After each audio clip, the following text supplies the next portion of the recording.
Somewhere beneath the ocean right now, a strand of glass thinner than a human hair is carrying your last video call, your bank transfer, your email.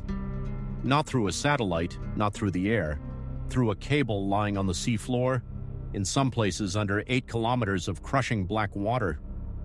There are more than 500 of these cables spanning the world's oceans today, totaling well over 1 million kilometers of fiber and steel by recent estimates. Laid end to end, that's enough to wrap the Earth dozens of times, and the vast majority of all international internet traffic, by most estimates well over 95%, moves through them right now. Most people picture the internet as something floating, cloud servers, wireless signals, data drifting through the atmosphere. The real answer is a physical web of glass buried under the sea, and right now the U.S. Navy and Allied cable fleets are in the middle of one of the most aggressive undersea build-outs since the first transatlantic telegraph cable of 1858.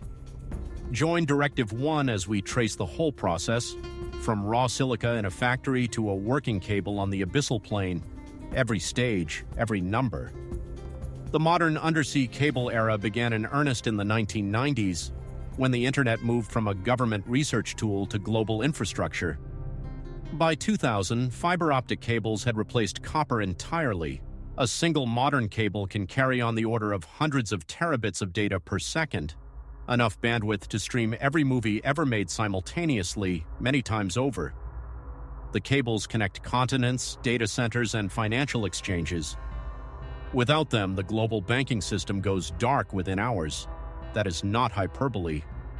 The SWIFT payment network, GPS corrections, cloud computing, real-time currency markets, all of it runs on these lines.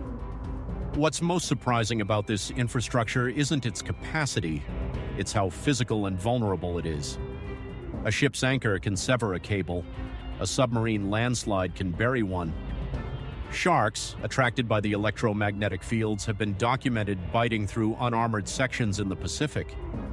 And in early 2024, cables in the Red Sea were cut, reportedly by a dragging anchor from a ship damaged in the conflict zone, according to telecom operators, disrupting a significant share of traffic between Europe and Asia, by some estimates as much as a quarter, for weeks. Here is where it gets hardest to picture the scale. Each cable starts not on a ship, but in a factory. The process begins with ultra-pure silica glass, drawn into fiber strands at temperatures around 2,000 degrees Celsius. Each strand is roughly 125 micrometers in diameter, about the width of a human hair. The fiber is coated immediately in a UV-cured resin to protect it from moisture, because a single water molecule reaching the glass core would scatter the laser signal and destroy the link. Multiple fibers are bundled together. A typical cable carries between 4 and 24 fiber pairs. Around that bundle goes a layer of water-blocking gel, then a steel strength member that bears the cable's own weight during laying. Then comes copper tubing, which carries the electrical power to feed the repeaters along the route. Then high-tensile steel wire armor, wound in opposing helical layers like a rope, each wire roughly 2 millimeters thick. The outermost layer is high-density polyethylene, black, tough. The finished cable is about 17 to 21 millimeters in diameter in deep water, roughly the thickness of a garden hose, but in shallow coastal zones it gets additional armor layers and can reach 50 millimeters. The deep water section weighs about 1 kilogram per meter. A single cable system can run 10,000 to 14,000 kilometers and weigh over 10,000 tons.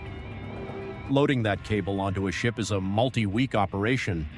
The cable is coiled into the ship's tanks, large circular holds below deck, 10 to 15 meters in diameter, where workers called cable jointers guide it in concentric rings by hand, layer by layer.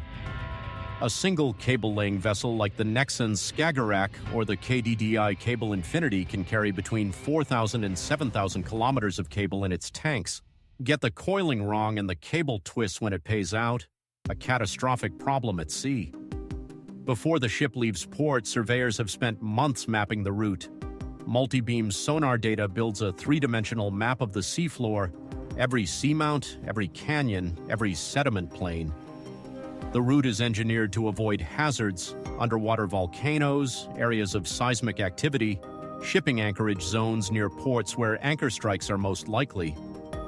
In water shallower than 1,000 meters, cables get extra armor and are buried. In deeper water, they lie on the seafloor exposed. The survey data tells the laying team exactly where each transition happens. The ship leaves port and the laying process begins. The cable feeds from the tank up through a linear cable engine, a large traction sheave, and out over the stern through a structure called the chute, which controls the angle at which the cable enters the water. Laying speed is typically 6 to 8 knots. At that rate, a ship can lay roughly 150 to 200 kilometers of cable per day. Put yourself in the cable engineer's position for a moment. You are managing tension on a cable that descends several kilometers into the ocean at an angle while the ship moves forward, while ocean currents push the cable sideways, while the seafloor profile changes constantly beneath you. The target: the cable must land within meters of the planned route. Tension sensors and GPS positioning give the team real-time feedback. Too much tension and the cable snaps. Too little and it loops on the seafloor, creating a slack section that will fail under the next seabed shift. Every 60 to 100 kilometers, a repeater must be spliced into the line. Repeaters are cylindrical steel housings about a meter long and 25 centimeters in diameter, roughly the size of a large fire extinguisher, containing optical amplifiers powered by the copper conductor running through the cable. They boost the laser signal before it degrades. A cable spanning the Pacific needs around 150 repeaters. Each splice is done at sea by cable jointers who fuse the fiber ends together under a microscope using an arc fusion splicer. A good splice attenuates the signal by less than 0.1 decibels. The joint is protected in a heat shrink sleeve. Then the repeater housing is sealed and pressure tested before it goes over the side. Here's the part that doesn't make sense on the surface. The deepest sections of the route are actually easier than the shallow ones. In 6,000 to 8,000 meters of water, the seafloor is flat, featureless abyssal plain, no fishing trawlers, no anchors, almost no biological activity. The cable lies there undisturbed for decades. The dangerous zone is the continental shelf, depths of 20 to 200 meters, where commercial fishing, shipping traffic, and geological activity all concentrate. This is where the cable needs to be buried. The burial is done with a remotely operated vehicle called a cable plow or a jet trencher. It's towed behind or lowered from the ship to the seafloor, where high-pressure water jets fluidize the sediment beneath the cable, letting it sink into the seabed. The target burial depth is typically 1 to 3 meters. At that depth, most anchor strikes and trawl gear pass harmlessly overhead. The plow operates on the seafloor in real time while the cable pays out from the ship above. It moves at roughly 1 to 2 knots, slower than walking pace, because the burial has to be precise. One detail that stuck with us after going through the engineering specs: in areas of hard rock or coral reef, burial is impossible.